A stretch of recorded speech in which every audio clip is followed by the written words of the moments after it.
Oi, oi. Som, som, som.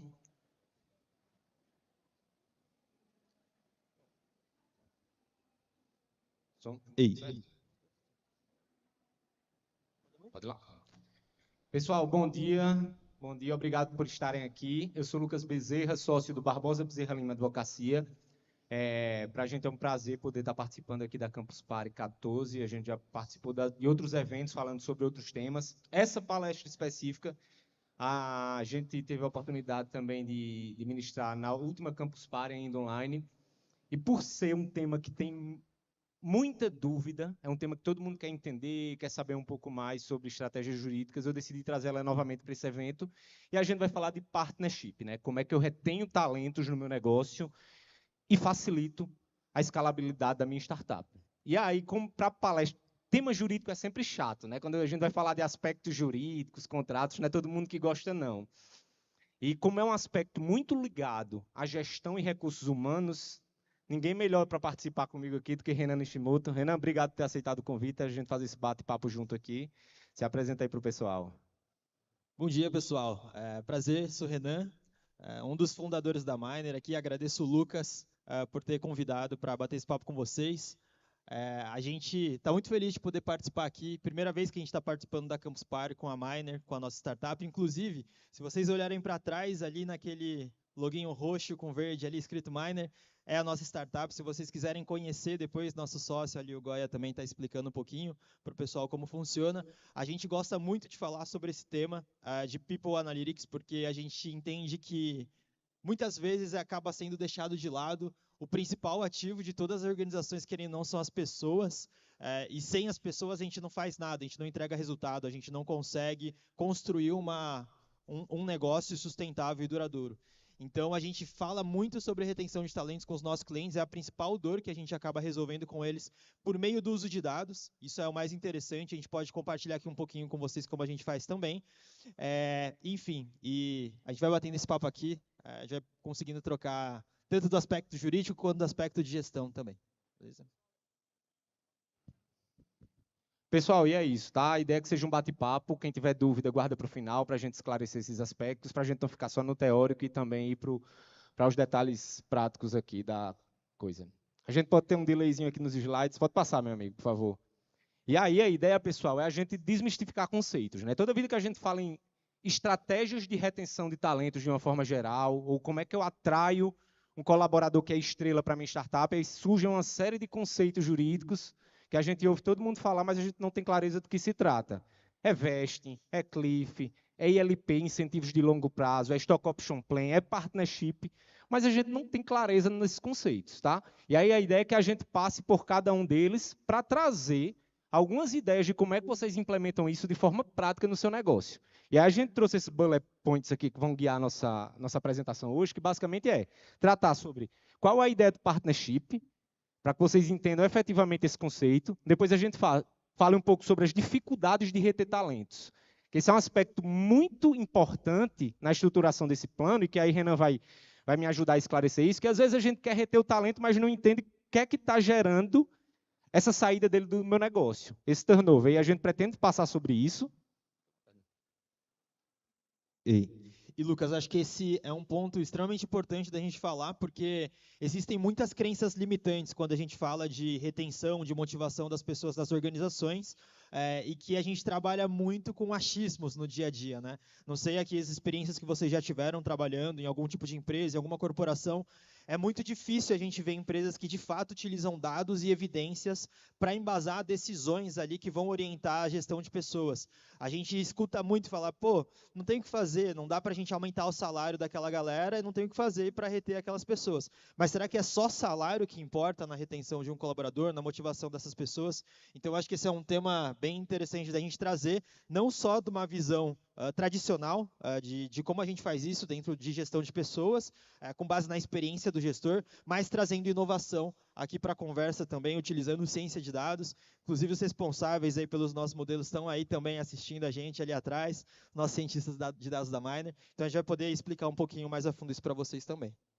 E aí, para fechar, a gente vai falar um pouquinho qual é a organização preliminar que eu preciso ter na minha startup, no meu negócio, antes de implementar a estratégia legal. E aí eu vou falar um pouquinho dos aspectos legais que são vinculados a esse tema, tá? E aí, antes de começar, eu já vou tratar de um tema que é muito importante, né? O que é partnership? A gente ouve muito falar de partnership sem entender o conceito legal desse tema.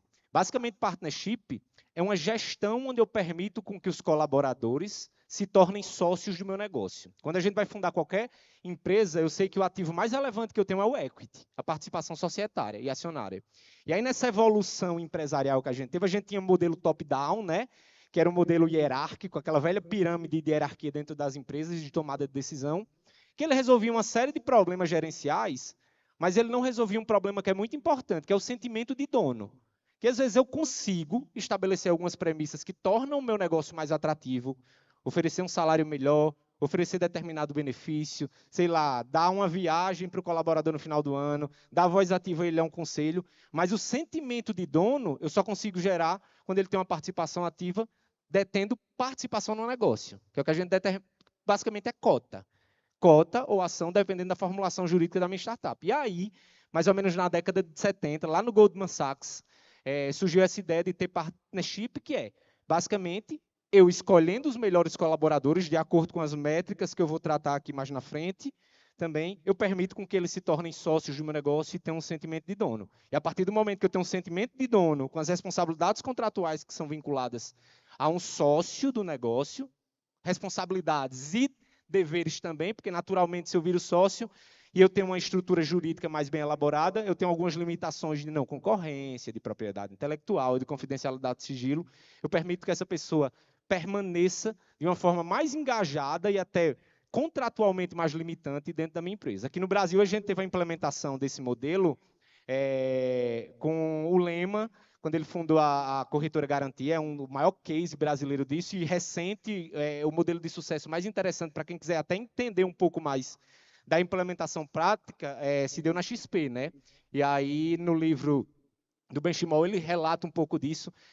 São 2 livros até que eu deixo de dica para quem quiser entender o tema fundo. É o próprio livro da Goldman Sachs, que é Partnership, o título, e o outro é a biografia do Benchimol, contando a história da XP, que ele fala como eles implementaram isso dentro do negócio. Pode passar, meu amigo. Chegou, show. Deixa eu só testar aqui, pessoal. Para onde é que eu aponto? Para lá. Opa. Tá. E aí, por que o partnership é importante? Porque ele tem a ver com isso aí. Ele traz uma série de atratividades para o meu negócio. Ele tem a ver com trabalho em equipe, de eu tornar a minha empresa mais atrativa, porque se eu tenho um sentimento de dono, eu preciso ter um papel de liderança dentro do meu negócio. Como eu tenho o equity como aspecto mais importante, eu preciso fazer uma estruturação que premie os melhores. Eu tenho a ver com planejamento do meu negócio. Eu me insiro melhor dentro do planejamento técnico e estratégico da minha empresa. Eu tenho uma colaboração maior e um trabalho de ganha-ganha. Porque se eu ganho, se eu me dedico ao negócio, um colaborador normal, muitas vezes, o trabalho dele recorrente vai gerar o mesmo salário no final do mês. Se eu sou sócio, qual é o ganho do sócio dentro do negócio? Eu tenho um valuation que cresce, e aí um evento de liquidez no exit futuro, eu tenho um retorno financeiro, ou eu tenho um dividendo. Se minha empresa gera lucro, eu tenho divisão de lucros entre os sócios. E quem é colaborador não tem esse direito. E aí eu tenho a ver também com aquelas outras circunstâncias que tem muito a ver com performance, confiabilidade no negócio e sucesso, tá?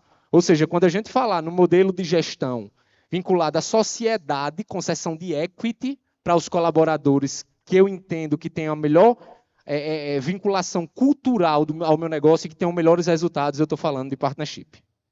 Perfeito, Lucas. Eu acho que esse tema é super interessante, porque quando a gente pensa nos valores mais tradicionais que a gente vê nas grandes corporações, ultimamente a gente tem ouvido bastante crítica nas redes sociais aí, profissionais sobre exigir ali um comprometimento com o sentimento de dono, né? A gente escuta muitos falar sobre isso, mas será que é justo a gente exigir um comprometimento a nível de sentimento de dono se de fato a pessoa não é dona do negócio necessariamente? Então acho que essa é uma saída bem interessante, principalmente para startups que às vezes têm um fluxo de caixa mais reduzido, não consegue ter salários tão competitivos no mercado para competir com os salários que hoje se pagam pelas grandes corporações em tecnologia, e a gente consegue, enfim, trazer de fato a pessoa para dentro do negócio, dando de fato participação ali em formato de equity, e de fato ela se torna dona do negócio. E aí, é totalmente fair esse tipo de conversa.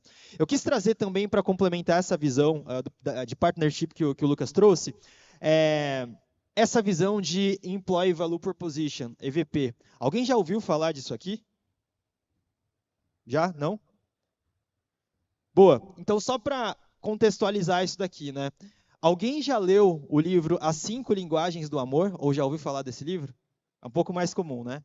Para quem nunca ouviu falar desse livro, e só fazendo um paralelo, As 5 Linguagens do Amor trata justamente de uma das principais, uma explicação, uma lógica que eles construíram sobre qual que é o motivo de normalmente atrito, conflito, desalinhamento de expectativa entre casais, relacionamentos ali amorosos, né? É porque basicamente a forma como você entende amor não necessariamente é a forma como eu entendo amor. E a forma como eu comunico amor não é necessariamente a forma como você comunica amor. Então ele lista 5 principais razões pelas quais as pessoas, fatores ali, né, de como as pessoas entendem e comunicam amor.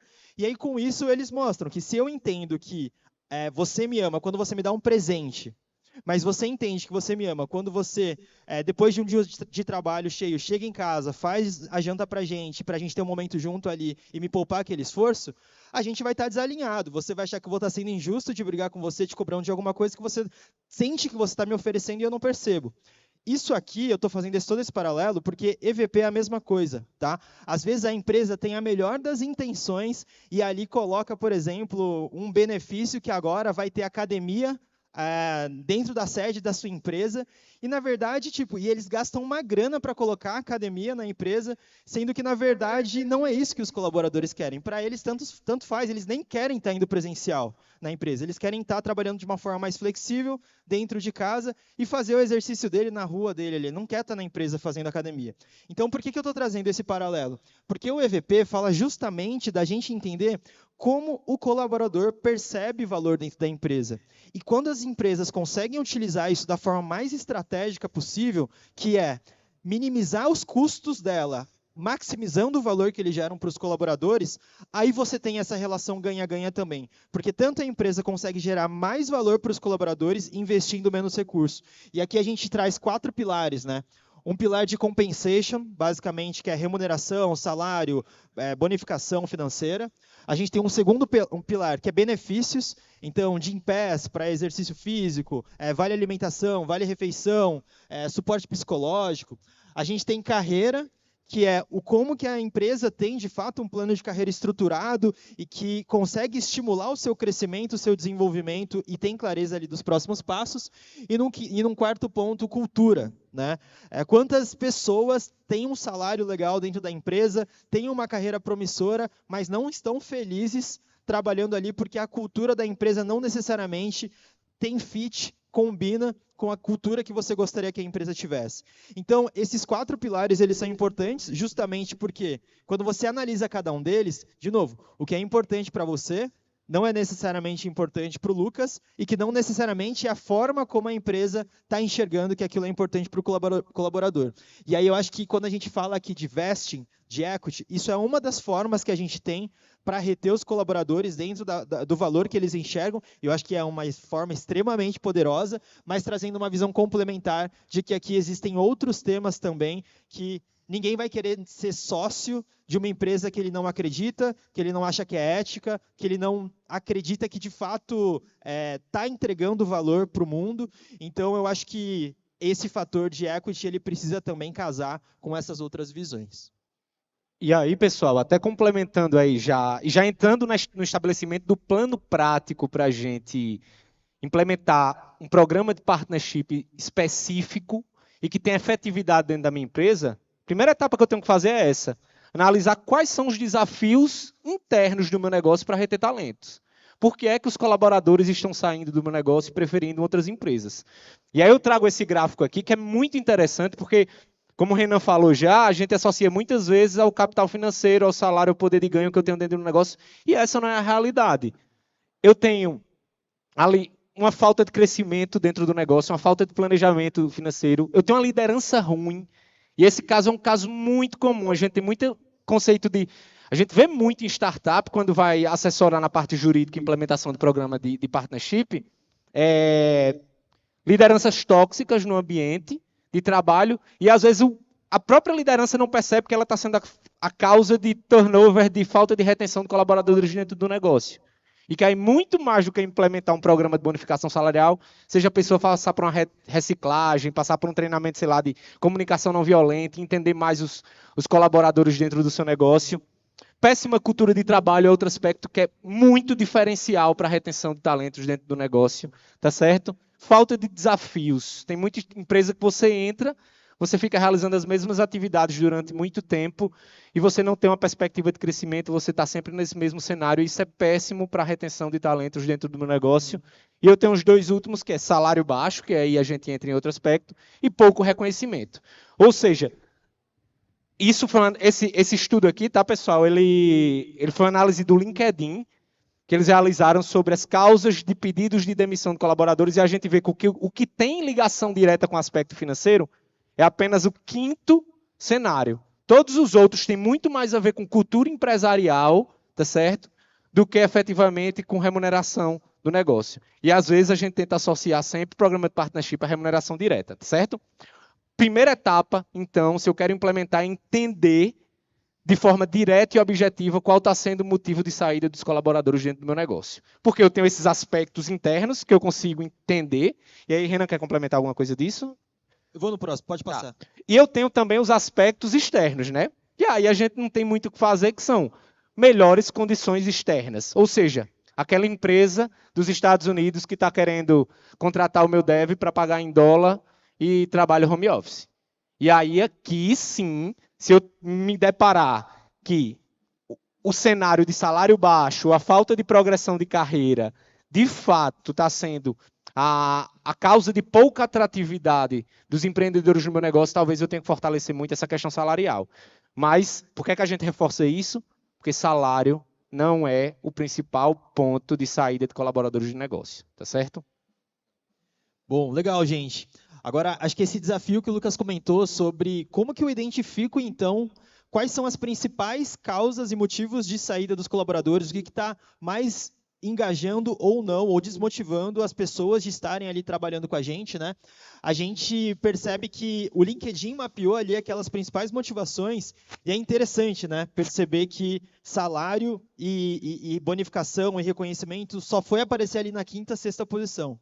Alguém se ficou surpreso aqui, achou que ia ser antes, ia aparecer nas primeira, segunda, terceira colocação?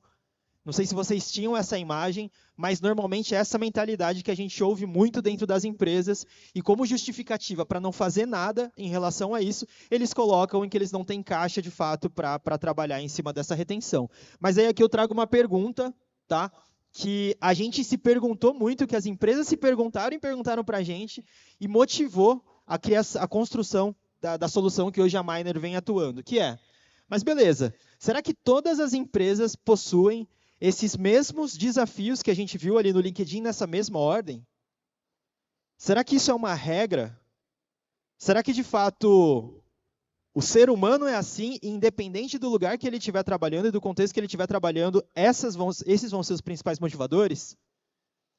Bom, eu penso que, se fosse, a gente não teria um monte de empresa com problema de alta rotatividade, porque a gente já sabe quais são os principais fatores, vamos traçar plano de ação em relação a isso. Porém, não é isso que acontece. Cada empresa tem a sua própria cultura, tem as suas lideranças, tem o seu ambiente de trabalho, tem o seu core business, que muitas vezes direciona o perfil de contratação dos colaboradores que são diferentes, um perfil mais técnico de um perfil comercial, por exemplo, as motivações são muito diferentes. E aí, numa empresa que eu tenho 10 mil, 20 mil, 30 mil funcionários, como que eu faço para identificar quais são essas principais causas? Se eu fosse pegar naquele paralelo que eu falei, das 5 linguagens do amor, que eu falei do EVP aqui para vocês, vocês viram, tem 4 pilares e várias coisas dentro de cada pilar. Como que eu faço para saber, né, quais são esses principais fatores e onde eu atuo dentro de um pool de 30 mil colaboradores? E mais ainda, não só como eu faço para saber quais são as principais causas de uma forma geral, Mas como eu faço para saber isso de uma forma específica? Por exemplo, que o Lucas, que é um dos nossos principais talentos, está sendo bombardeado de propostas de outras empresas e eu quero reter ele. Como que eu faço para saber quais são os principais fatores de engajamento? A gente tem duas formas de fazer isso, né? Uma forma mais tradicional, que é por meio de estruturação de pesquisas, que você vai lá e justamente pergunta para o colaborador: você está feliz? Está legal aqui?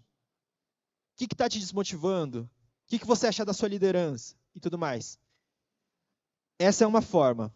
Só que, qual que foi o problema que a gente identificou dessa primeira forma?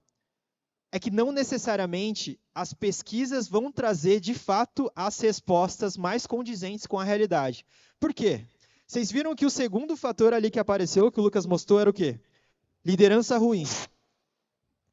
Vocês acham que todas as pessoas vão ser extremamente sinceras e honestas quando estiverem respondendo uma pergunta que vai para a liderança dela, colocar que a liderança dela é ruim?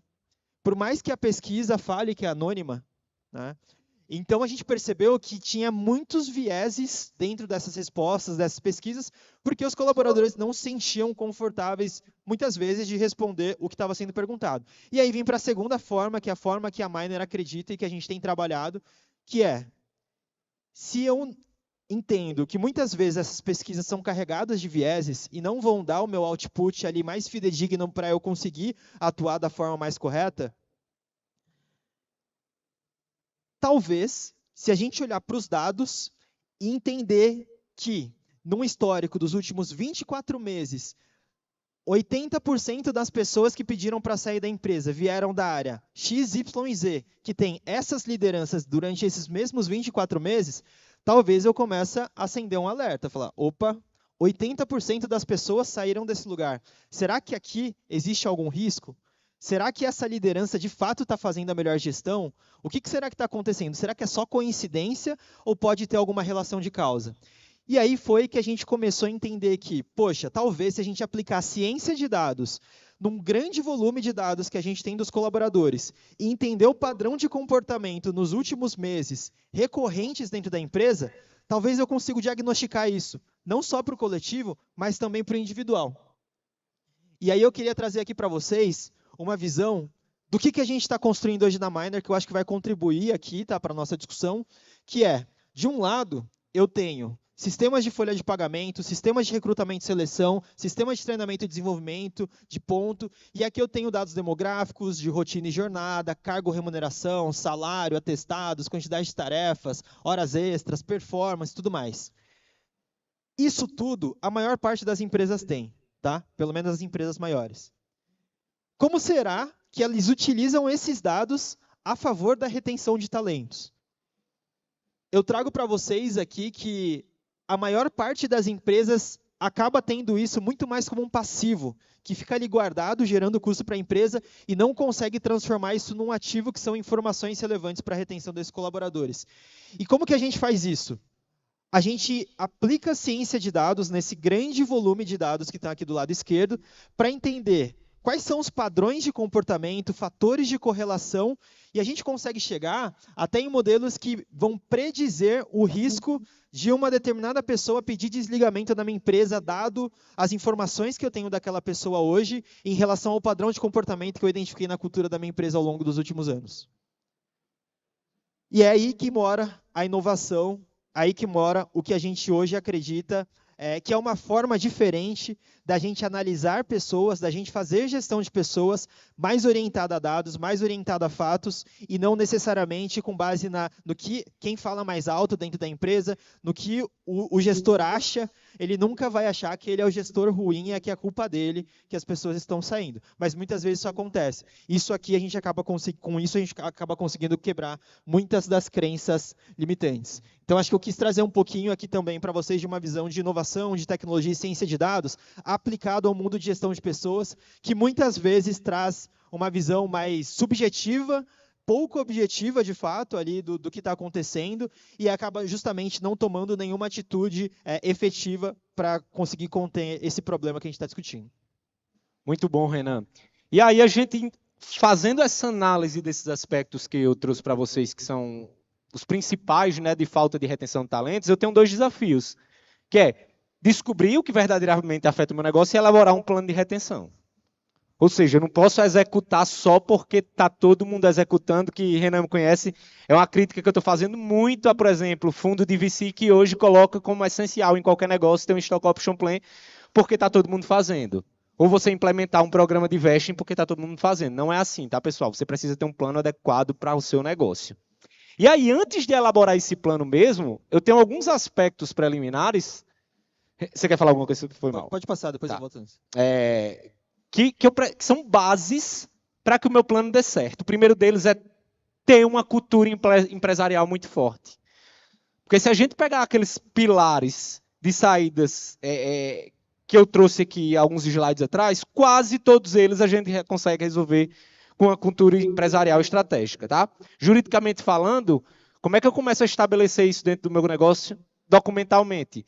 Eu ter tanto políticas de compliance, quando eu ter códigos de ética, quando eu elaborar códigos de conduta para os meus colaboradores. Por quê? Porque lembrem que o programa de partnership sempre vai ser vinculado ao equity, à participação societária. E o natural é que quem tem a participação societária tenha papel de liderança do meu negócio. E não adianta eu implementar um programa de equity para um colaborador, estabelecer um VEST, um SOP para o colaborador que não tem alinhamento cultural com o meu negócio. Porque a prática mostra que quando ele receber uma proposta que é melhor, ele vai sair da minha empresa. Ele precisa verdadeiramente acreditar nisso. E isso aqui talvez seja a primeira peneira que eu vou passar dentro da minha empresa, porque como cultura se aplica desde o processo de recrutamento e seleção até os programas de incentivo, eu já vou conseguir mapear quem tem alinhamento com a minha empresa desde lá do início, desde quando eu fizer a seleção do meu negócio, até no momento que eu vou fazer uma análise estratégica mais relevante de quem eu vou bonificar e quem eu vou trazer para ser sócio.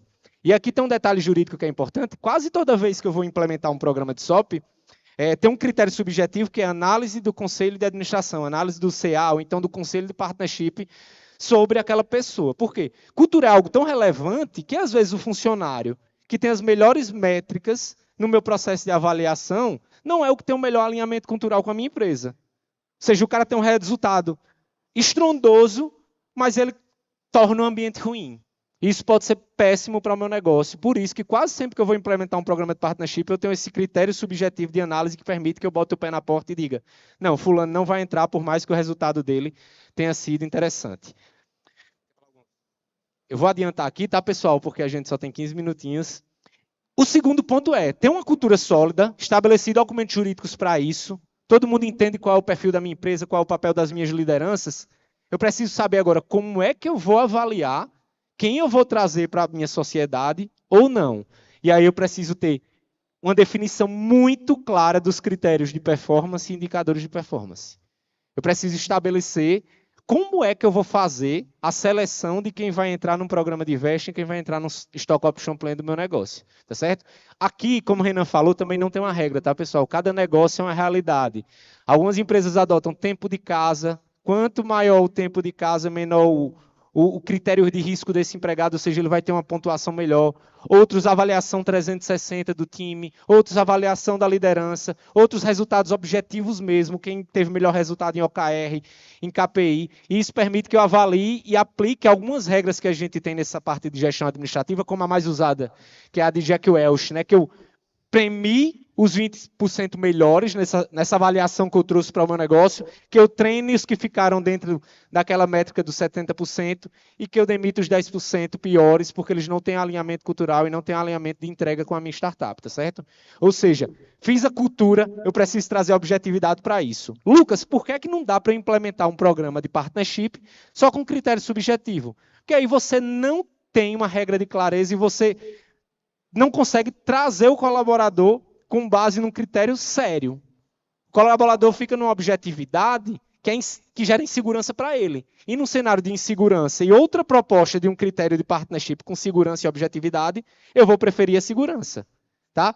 É como se eu chegasse para vocês e dissesse aqui, ó, entra que daqui a 1 ano eu vou conceder 10% de cotas. Tá, como é que você vai avaliar, Lucas? Não sei, vai ser uma avaliação do Conselho de Administração. E outra empresa tem lá, não, tá aqui, esses são os nossos objetivos, esses são os nossos critérios.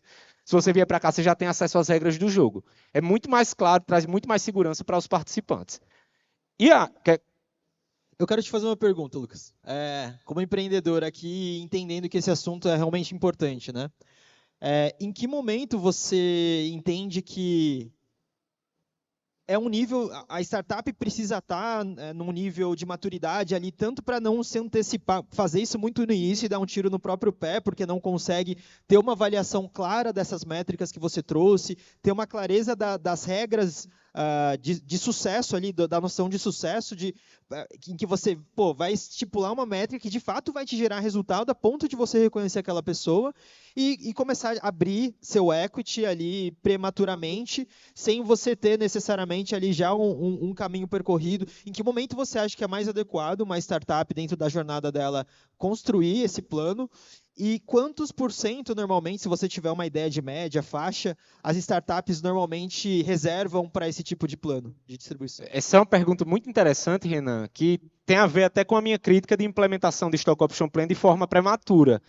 Por quê? Porque se eu nem tenho critérios claros para avaliar os meus colaboradores, o que é sucesso, quem está tendo rendimento melhor na minha startup, nem eu tenho um pool de colaboradores relevantes para aplicar uma regra dessa de forma clara, não adianta eu ir já para a ponta, que é o programa de retenção mais estruturado que tem, que é o SOP, sem antes ter aplicado os outros que eu vou falar aqui de forma antecipada. Tá? Ou seja, eu preciso ter um pool de colaboradores considerável para que eu gere uma disputa interna entre eles, uma disputa saudável, claro, de quem será melhor e quem é que vai ter direito à participação e de se tornar sócio do meu negócio, como eu preciso também ter muito claro quais são as regras de sucesso da minha startup.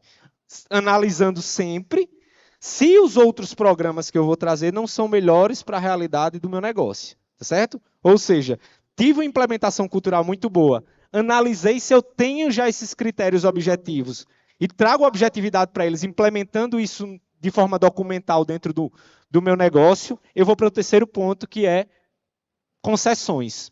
Discutir internamente entre os sócios o que é que eu estou disposto a conceder dentro do meu negócio. Por quê? Porque às vezes a gente fala muito de concessão de equity, mas os founders não estão dispostos a conceder equity. Eu prefiro ter uma divisão de lucros com os colaboradores mais apurada, num percentual maior no final do ano. Eu prefiro ter um custo recorrente mensal com benefício, concedendo um salário melhor do que conceder equity. Outros não, prefiro assumir o risco e trazer equity sem ter um gasto fixo dentro do negócio. Isso é uma decisão muito relevante, porque isso implica em quê? Isso implica em planejamento para as minhas rodadas de captação de investimentos, ou seja, se eu vou fazer rodada de captação de investimento, concessão de equity em SOP implica menos equity para eu distribuir em rodadas futuras, e implica também em alinhamento com os investidores. Quem já passou por rodada de captação aqui sabe que um dos pontos de voto afirmativo dos investidores, ou seja, eu preciso do aval do investidor, é implementação de programas que impliquem em concessão de participação societária do meu negócio para os colaboradores. Por quê? Porque implica diluição natural do investidor, tá certo? Por isso que eu preciso ter alinhado se os founders estão dispostos ou não a conceder equity, se os investidores estão dispostos a aceitar isso e se isso afeta ou não minhas rodadas futuras dentro da minha empresa, tá certo? Fiz a análise disso tudo, pessoal, eu consigo estabelecer quais são os critérios e as estratégias legais mais importantes para eu reter de forma mais efetiva os talentos no meu negócio, tá certo? E aí eu vou passar rapidamente por cada uma delas aqui e ao final, esses 10 minutos é só para apresentação, é apresentação e perguntas. Só apresentação, ela acabou de responder. E aí eu vou falar um pouquinho das estratégias legais que a gente tem para isso, tá certo? A primeira delas, pessoal, são os benefícios gerais, que aí Renan já trouxe. É a gente falar de concessão de Gympass, de plano de saúde, de vale alimentação, de vale transporte, de algum auxílio médico diferenciado. Qual é a vantagem desse plano, de eu conceder esse benefício dessa estratégia melhor? Ela é a mais discricionária, ela é a mais simples de eu implementar no meu negócio e a mais simples de eu retirar. Numa comparação com outros players e concorrentes, por exemplo, ela é a que mais me equilibra as condições imediatas de salário. Para quem tem, por exemplo, um time muito novo, um time de perfil mais jovem, essas concessões imediatas talvez sejam muito mais atrativas do que um Stock Option Plan futuro. Tá? Para quem pensa com a naturalidade num cenário mais imediatista, isso é muito melhor. Agora, a desvantagem é ela não implica num ganho a longo prazo e eu tenho uma ampliação no custo mensal do meu negócio. E aí eu queria devolver com uma pergunta para Renan, para ele falar um pouquinho, por exemplo, enquanto CEO da Miner, como é que eles implementam isso na empresa lá deles. Legal, gente. Lembra que eu falei do EVP ali atrás, daqueles 4 pilares? Primeira coisa que a gente fez, o nosso time de gente de gestão ali, também está ali, montou essa pesquisa para a gente, conseguiu ter uma visão geral, a gente levantou também ali, conversando com as pessoas, levantou também alguns dados que a gente tinha dentro da empresa para determinar primeiro o que geraria mais valor para os colaboradores.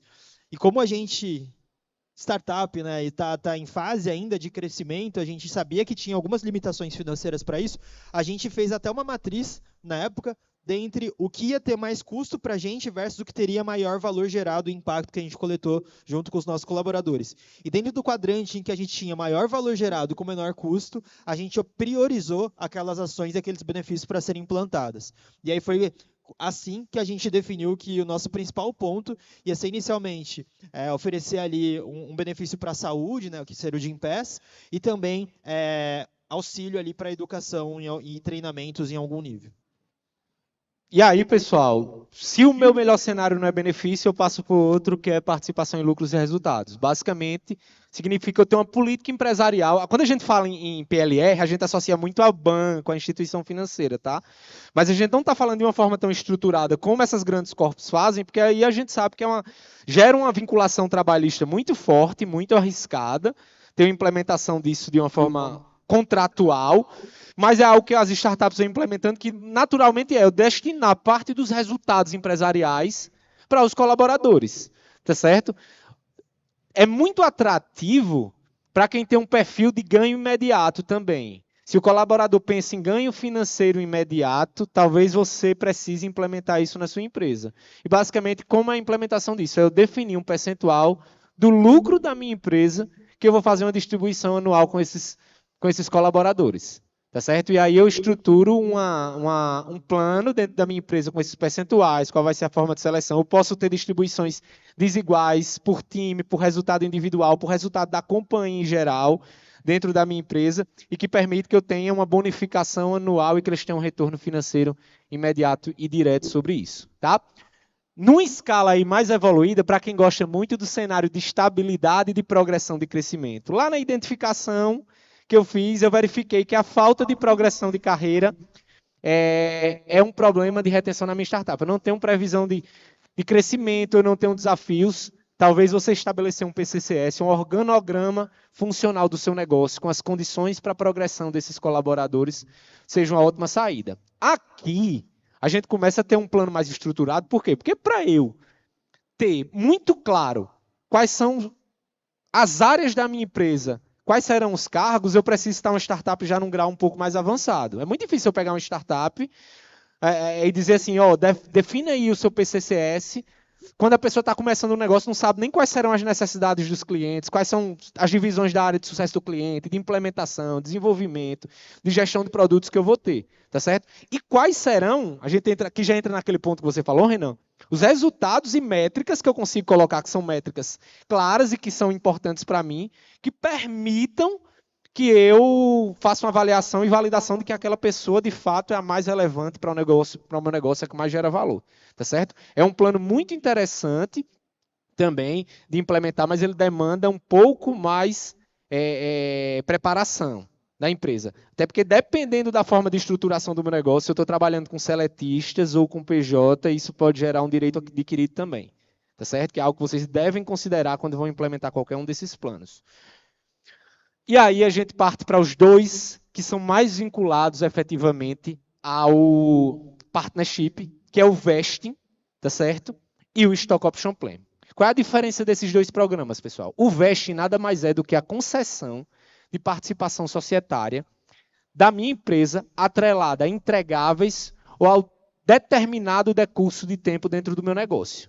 Renan é um cara que é muito estrela, que é muito diferencial dentro do meu negócio. Eu estou no estágio inicial, ainda não tenho tanta validação tão formal de como é que vai ser a estruturação do meu negócio.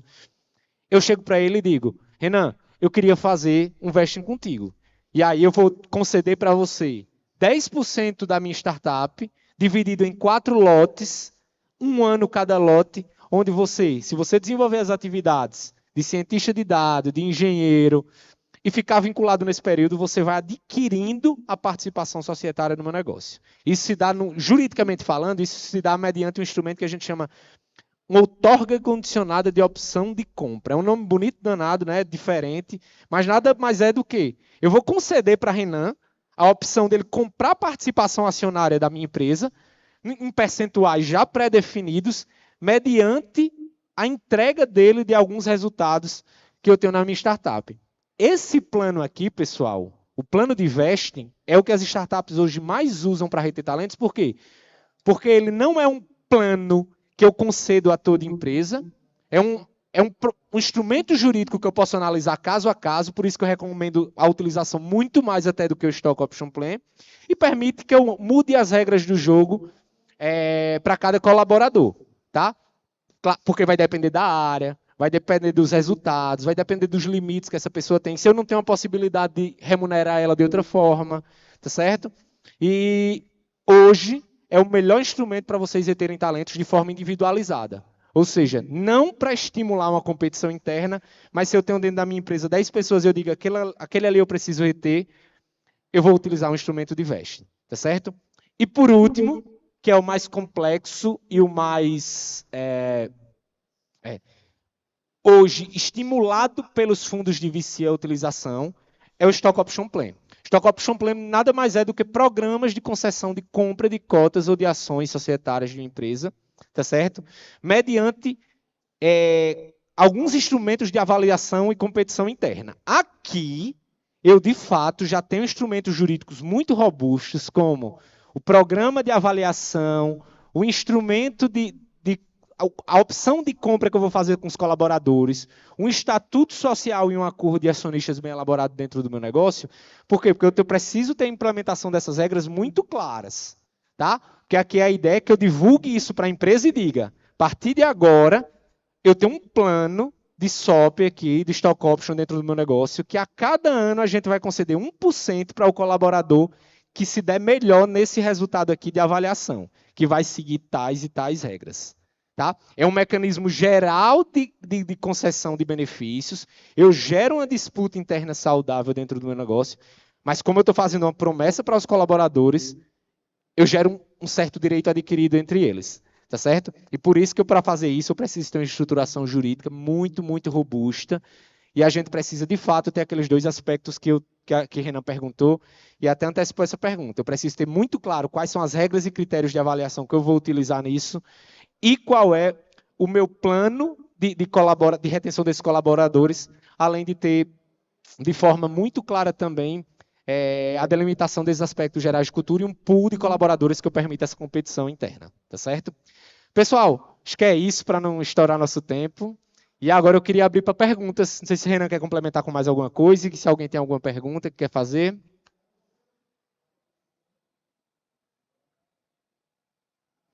Tem uma pessoa lá atrás, tudo bem, meu amigo? Tem microfone para falar? Senão, eu levo.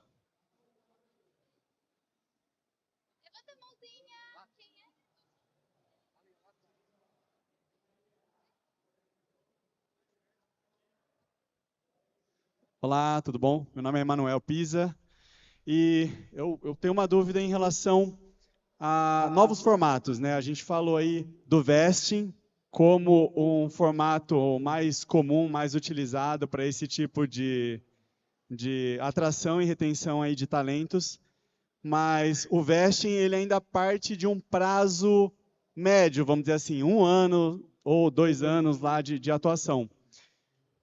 E em relação a novos formatos que eu não precise ter uma proposta tão travada, né, e que eu possa deixar isso aí mais fluido, como, por exemplo, o Slicing Pie.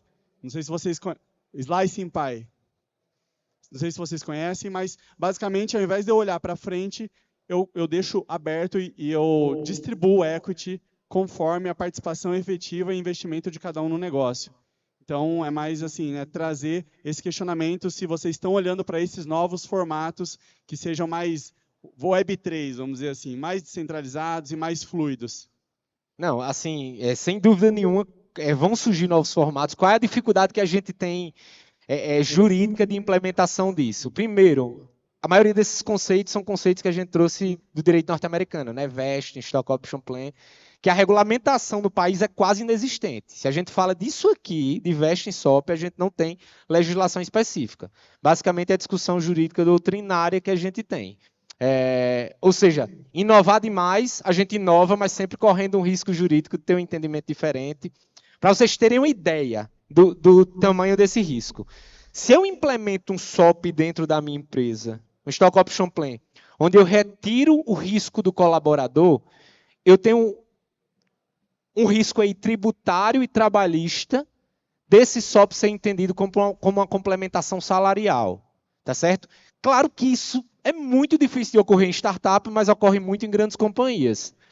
E aí, se eu tenho um reconhecimento de complementação salarial, geralmente eu tenho autos de infração que dizem que você precisa fazer os recolhimentos previdenciários e tributários complementares sobre esse valor.